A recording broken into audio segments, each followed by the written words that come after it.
நண்பர்களுக்கு வணக்கம். இந்த வீடியோவில் நம்ம பார்க்க போகிறது நம்ம கொண்டு பறவை புறாக்களை பற்றி தான். இந்த வருஷம் பறவை பந்தயம் உடனேட்டு பிளான் பண்ணியிருக்கோம். இப்போ நோய் முடிஞ்ச பிறகு நம்ம கையில் கொஞ்சம் தான் புறா இருக்குது. இருந்தாலும் இருக்கக்கூடிய புறாயை வச்சு இந்த வருஷம் பறவை பந்தயம் நம்ம ஜாயின் பண்ணணும். அட்லீஸ்ட் ஒரு 2 பந்தயத்துலேயாவது ஜாயின் பண்ணணும். உள்ளூர் பந்தயத்துலேயும் பின்ன ஒரு வெளியூர் பந்தயத்துலேயும் ஜாயின் பண்ணலான்ட்டு பிளான் வச்சுருக்கோம்.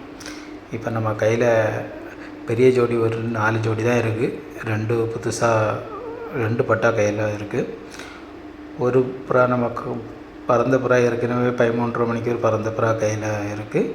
அது இல்லாமல் 2 புது புறாக்கள் பறத்தி இறக்கியிருக்கோம். அது ஒரு 20 மணிக்கு மேலே பறக்கக்கூடிய லைனேஜிலேருந்து 2 புறா கிடச்சிருந்து அந்த 2 புறாவையும் பறத்தி இறக்கி போட்டிருக்கோம். அட்லீஸ்ட் பறவை பந்தயத்துக்கு நம்மளுக்கு நல்ல டைம் ஏறி பறக்கக்கூடிய புறா 2 புறா கையில் இருந்தாலே போதும்.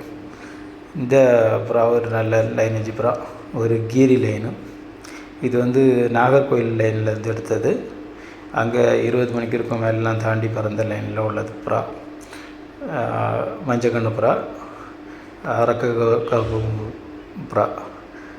இந்த புறா நம்மகிட்ட இப்போ பறந்து இறங்கி இருக்குது. இது தாமரை லைனு. தாமரை லைன்னா ரொம்ப ஃபேமஸாக சொல்லுவாங்க.